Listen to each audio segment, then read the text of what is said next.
Good morning, everyone, and welcome to the Sirius Report.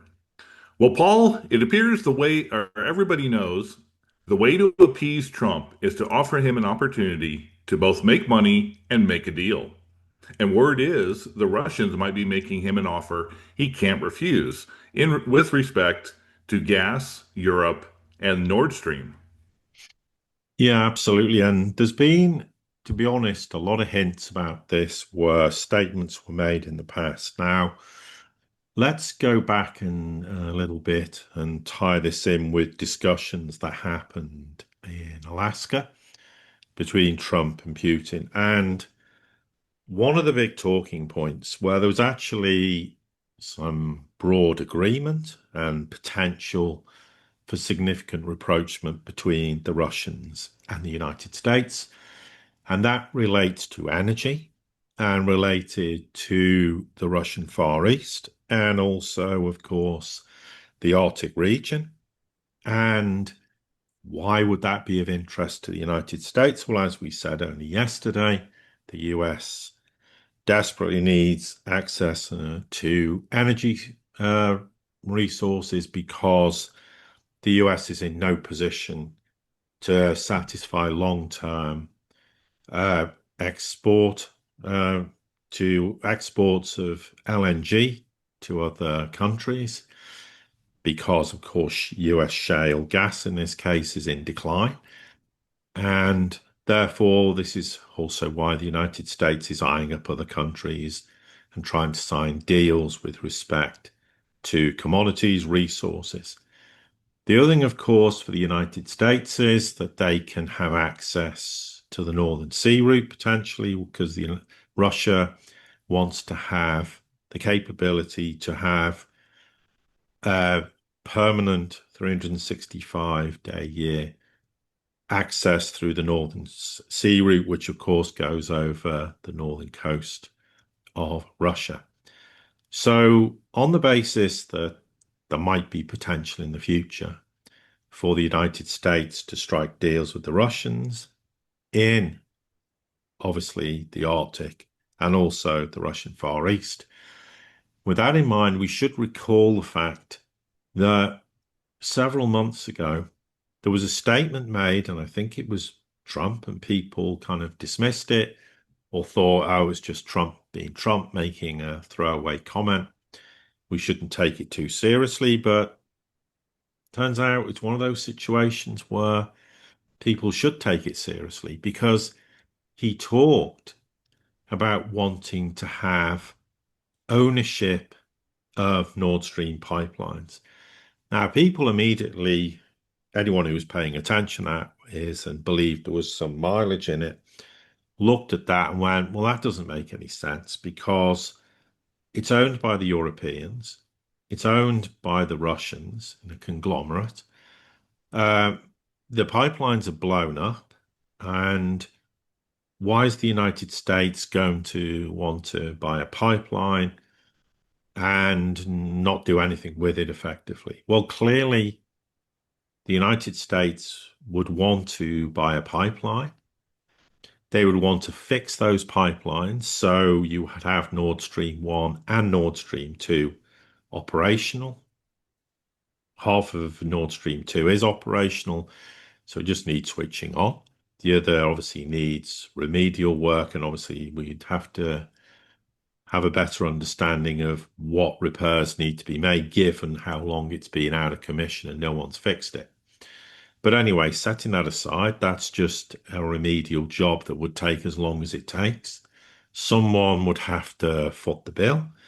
Well, the argument could be, and is, that the United States has gone, well, bearing in mind as well, this is the Trump administration. So the fact we know the Biden administration had the pipelines blown up, the Trump administration goes, well, look, it's nothing to do with us.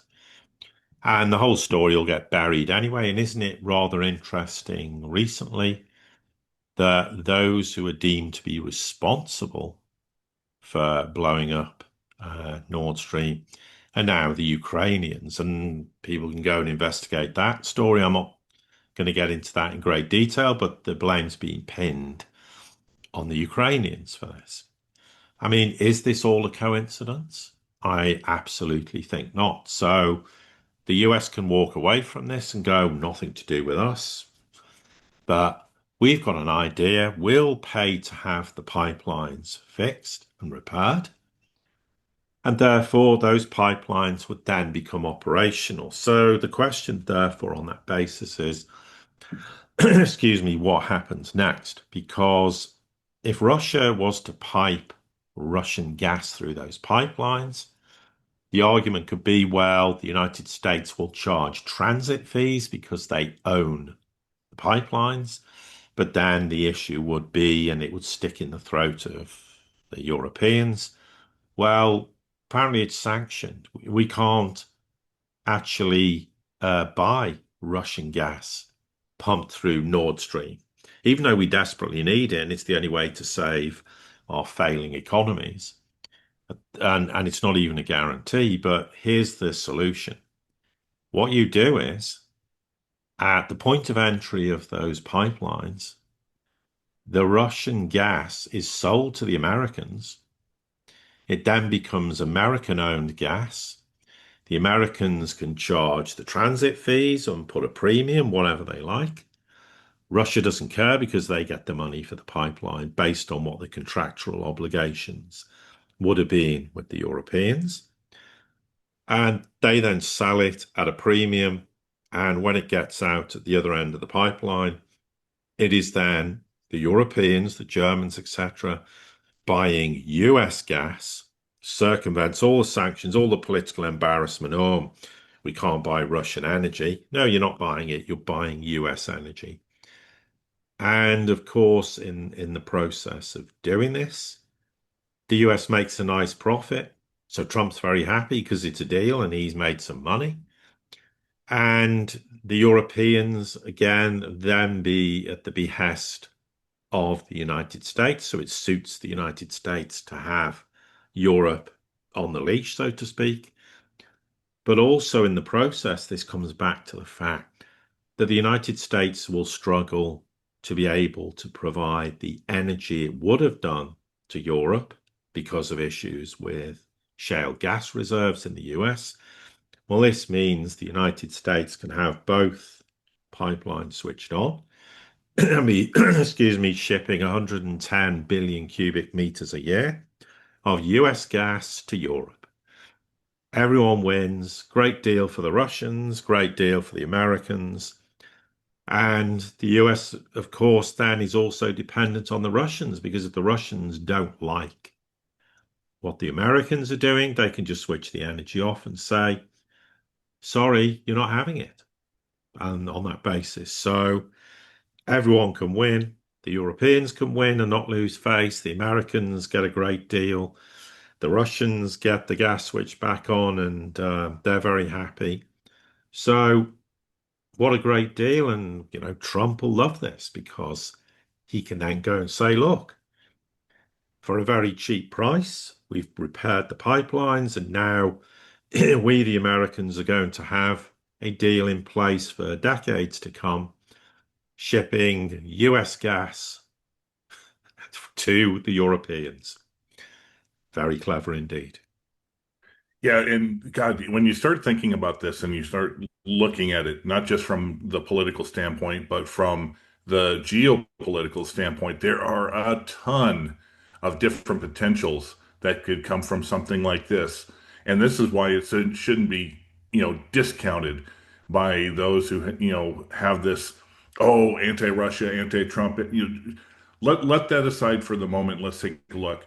Europe was already getting Russian gas via India, you know, through the sanctions, etc. So this is to Europe. This isn't something out of the ordinary or convoluted. But the fascinating point about all of this is, imagine for Russia, you have a business deal with a president who is business minded.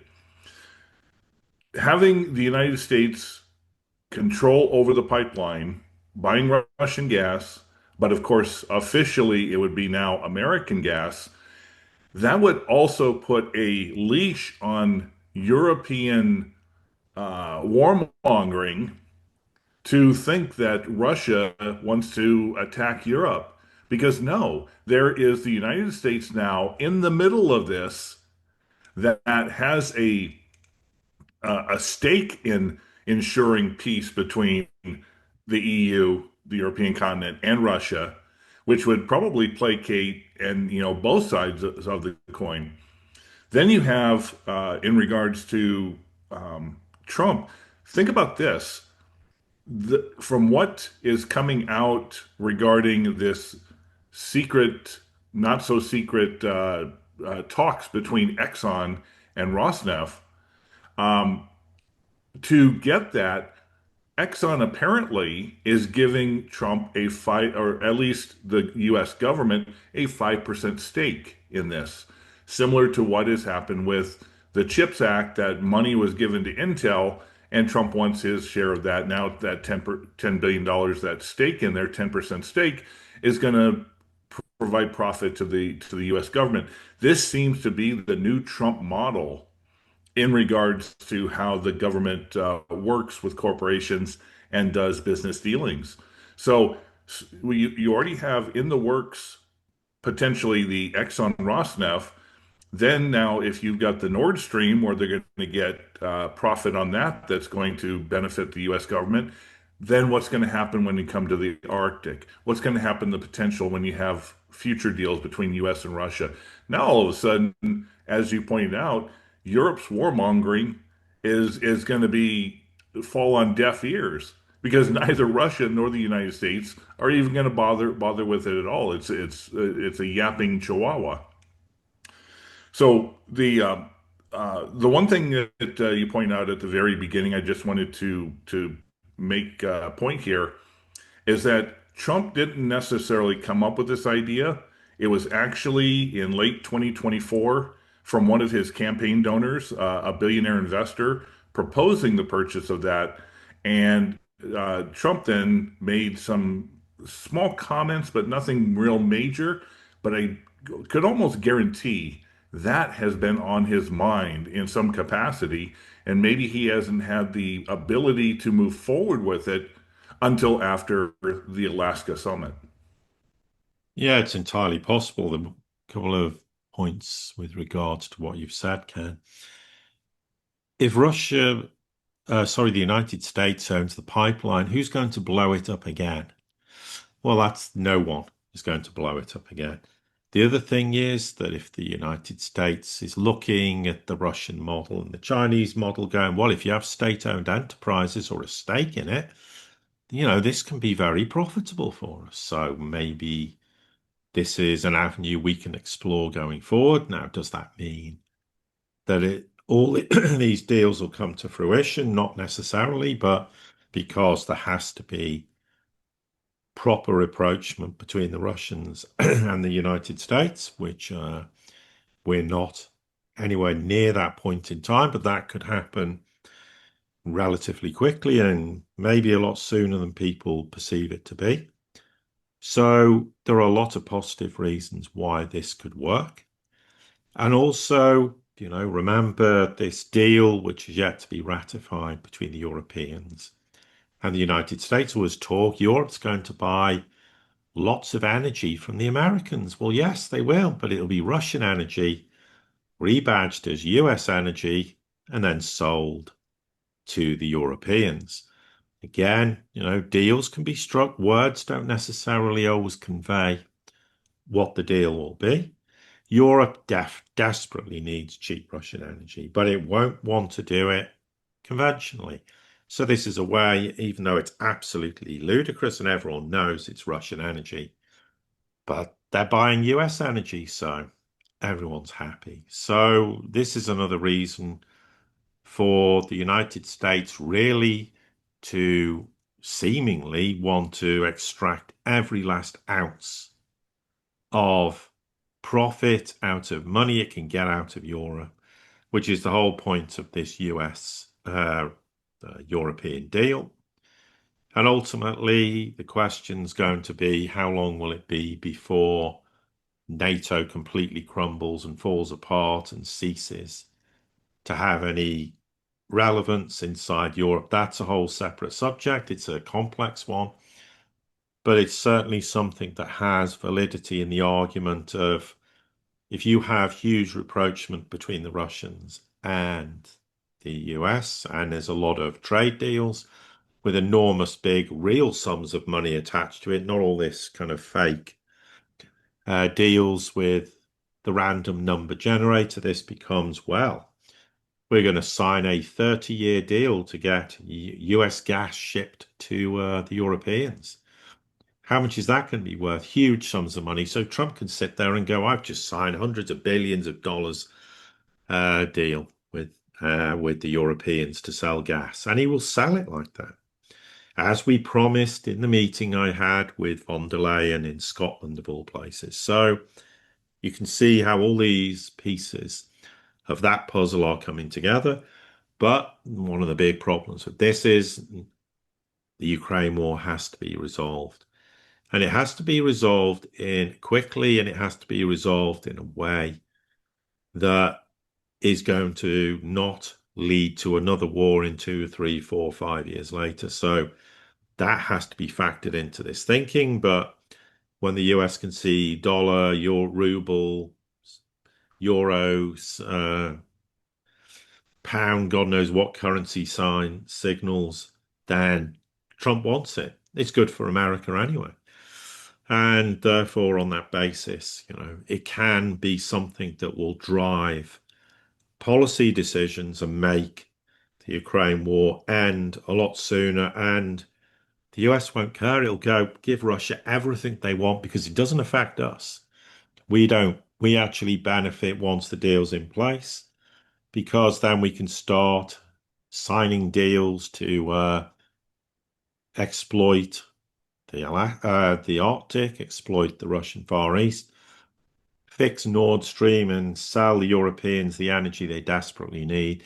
And in the process, we're not going to be selling them any of our own LNG inside the United States, which frankly, we don't really want to because, we've got dwindling supplies and the more we export to them, the more that places those dwindling supplies in the spotlight. And, that's a bit of an embarrassment because we talked about being the big player in shale oil and gas. Well, that'll enable our shale gas to last however much longer is debatable. But you can see why this is, dare I use the term, win-win cooperation between the Russians, the Americans, and ironically, the Europeans. Who would have ever thought such a deal could happen? But if you want to use the phrase art of the deal, I think that's about as apt as you're going to get in the context of all these other deals that don't really exist. That would be a really smart move and great for everyone concerned. So why not do it? Art of the deal, and definitely politics makes for strange bedfellows. Indeed. Anyway, any further final points you want to make on that regarding No, this, I think Paul? that's fine, Ken. So, Absolutely. To everybody here at the Sirius Report community, as always, thank you for your support. Don't forget to like, share, subscribe, comment, send this out to anybody you think it might be important to. And until the next time we get together, have a great day.